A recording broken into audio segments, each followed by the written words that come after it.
talking about changes after product registration. So your product made it through the gold mine. You sent your submission in, your application. You got that stamped accepted label back. Your product is now approved to be sold and distributed into California. But what happens if there's any kinds of changes to the label, to the company, company information? Those also have to be submitted to the department. So I'll be going over the different types of company changes. So that includes address change, if there's a company name change, ownership change. And then I'll also go over the existing stocks policy and then voluntary cancellation. So first off, company changes, submitting an address change. There's a couple ways that you can notify the department when your company has an address change. The first one is simply write a letter to our licensing unit, or you can email that copy of that letter, PDF, to the licensing unit also. Or if you're submitting in a new application or an amendment, which Richard will talk about later on, you can just check that appropriate box that the address is a new one. Another one is on the application for renewal. So that will come towards the end of the year. You can add your new address on there where appropriate, and then we'll be able to update that information. Now, some things to point out: if the address changes on the label, then that must be submitted as a label amendment. Okay, name change only. So this doesn't involve an ownership change with the company. This is just with the company name. So this could be simply adding an LLC to the company name. We're going to need some documents to submit that change. So we're going to need the application. We're going to need the US EPA documentation confirming that company name change. And then also our own form, which is the affidavit stating that there has been no ownership change. There's a checklist included in your workbook. I believe it's under, the checklist tabs with all the documents that are needed to submit as a company name change. So here on the application, you'll see there is the box where you would check change of company name only for that. Here's our affidavit of no change in ownership form. If we do not receive this form, then the application fee of $1,150, so $1,150, is going to have to will be required. So that's to take on to this point here. That's up to you guys. So if you guys would rather spend the money, the $1,150, you don't need to include this form. But I would recommend including this form. Saves you a couple of bucks. Also, we prefer to have the labels with the application when you're submitting for a name change, but we understand sometimes those labels aren't ready. When you do submit those labels, if there is no change, no other changes except for the company name, then there is no fee. However, some companies will submit all the changes at once, including a name change, get it all done, right?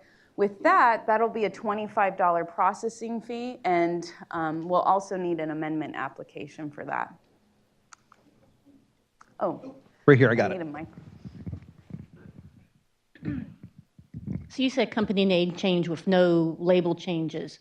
I mean, there's going to be always some label changes with a company name change, such as the conditions of sale and warranty. And if it's just the name change, then it doesn't require fee. Anything else? So if we update the condition of sale and warranty to our companies, then that is a label amendment. Thank you. Yeah. And we'll be talking about what requires on a label amendment in a few minutes. Sure. Okay, if the labels are not... Another question over here. Over there. So if you have the name change, but the company name change, but you're changing the graphic that goes along with the company name change, is that considered the amendment that I need to do? What do you mean graphic? Like, yeah, logo. If you're adding a logo? Company. So you attach a new, different kind of logo. You So- can so send you're that in adding and a we'll make graphic, that basically. I'm not sure if, That's actually going to be covered. I believe, John, correct me if I'm wrong, that's a notification, correct? Adding a new logo? Depends on that logo and how it is. It could trigger, data requirements too. So when you say logo, yeah, exactly. So I mean, Yeah, it's the company logo. oh, it's actually company logo. Replacing the company logo with a different company logo because the name. Okay. Now, in saying that, it goes back to what we were talking about earlier about brand name, how we interpret brand name. So depending on where you put that logo and your brand name, how it's stipulated, if you put it like right next to the beginning of your brand name, that could be construed as part of the brand name. Now, if you put it to an area on the label that's pretty much disassociated from that, then it can't be construed as part of the brand name, then you're probably going to be all right. And if it's just the company brand name, that's a non-fear for us. So I would think that would be a notification at that point. So Yeah, it that just would be a depends on notification for sure. location of that. So just be very careful adding logos to, especially if it has text, to the label. okay. So if the labels aren't submitted, because you do have a year to send those labels with the new company name on there, from the date that a license was amended, so you have up to a year to do that. We have included a statement on the licensing letter when we have accepted that name change, just to remind you that before the product with the new company name is sold and distributed, it must be accepted by the department. And another example of a company name change would be adding the DBA, so that would need to be submitted to the department. On the application, you're going to want to put the full company A, DBA, company B on the application, but the label can have either company A, company B, or both. So it's just on that application, we need the full, complete company name on there. So an ownership change. For an ownership change, this is when the company number is transferred to another company number. So we will pretty much need the same documentation as a new product. We treat an ownership change similar to a new product submission. So we'll need the application fee of $1,150, the US EPA documentation confirming the ownership change. Also, there is a checklist provided for you in the workbook of all the items, what to send in to us. And then for distributors, they also must be updated, because if the manufacturer, the basic company has changed, then that would be a change for the distributor too. So on the application, you will check the appropriate box. So that's going to be change of company ownership. Again, for ownership changes, you do have that 1 year to submit the label with the new company information. We do prefer to have those labels up front, but again, we understand maybe the labels aren't ready yet. Also, the statement will be included in that acceptance letter. The new labels will have to be accepted by the department before it's sold and distributed. So here's a question. What if there has been an ownership, but there's no change in company name or registration number? Because we've seen this happen. What would you send in to us? You're all, I don't know. Tell me. Thinking caps are on. Okay. I see smoke coming out of John's ears over there, so he might know. So for this, we're not really changing anything. We're not updating our database with the company name or registration number. So for this, we just would need the US EPA documentation confirming that ownership change. John, do you want to tell them why? I'm putting you on the spot.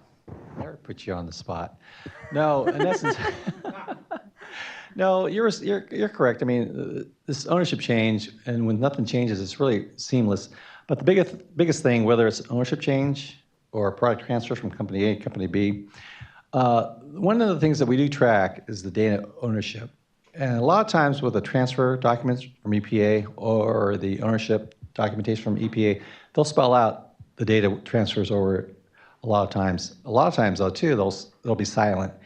And the thing is, the reason why we track data ownership, in case we have to get a hold of the the owner of that data, because there was a public request and they want to take a look at that data, and we want to make sure that that information of that data is releasable.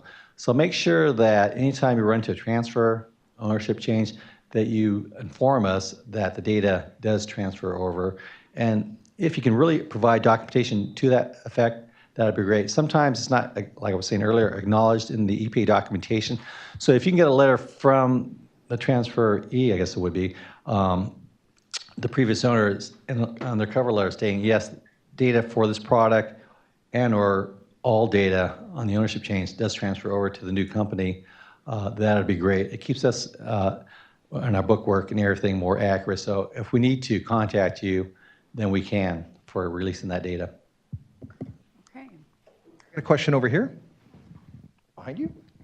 I'm curious if there's a time frame for when, so if we say we have inventory of a product with an old company name and we've purchased it and we have to transfer our labels, is there a time frame for when the product in the market has to be updated?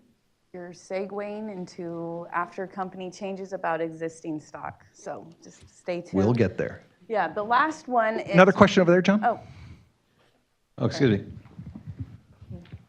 So what if in the case like we did with Centeret, we purchased that company from someone else and the EPA registration number stays the same, but it's a complete different state, so the address changes? Does that still follow what you just reviewed? so that would just be an address change. Just an address, okay. But if you could send us that US EPA documentation, so then we'll know where to trace the data. Make sure, okay. Okay, product transfers. So this is dealing with, it's product specific, so it's not dealing with the company. So it's going to be processed the same way as an ownership change. We'll need an application, the application fee, the US EPA documentation confirming that product transfer. Again, there's a checklist for this provided for you in the workbook. And we will need those labels up front. So there is no one-year time frame. We need to know, with your application, we need to have those 6 copies of the label. On the application, there is a checkbox for product transfer. And just to, some other things about company changes is for conditional registrations. The new company, whether it's a product transfer or an ownership change, the new company must accept those conditions before we can can move forward with that company change. Or the company can satisfy those conditions. That's also an option. For distributors, I brought that up a little bit earlier. We'll need a new EPA supplemental form with the updated basic manufacturer on there. Did you want to? Yeah, I want to expand just a little bit on the ownership and more importantly, the transfer of product A to product B over to the new company. One of the things that we run into, and it's more in my bailiwick, dealing with 24Cs. 24Cs may or may not transfer. You have to look at that document. If you do have any 24C special local need registrations associated with that product that's being transferred, make sure that that document has been acknowledged by US EPA. Otherwise, it does not transfer over. And the new company will have to submit for a new special local need registration. So just keep that in the back of your mind. –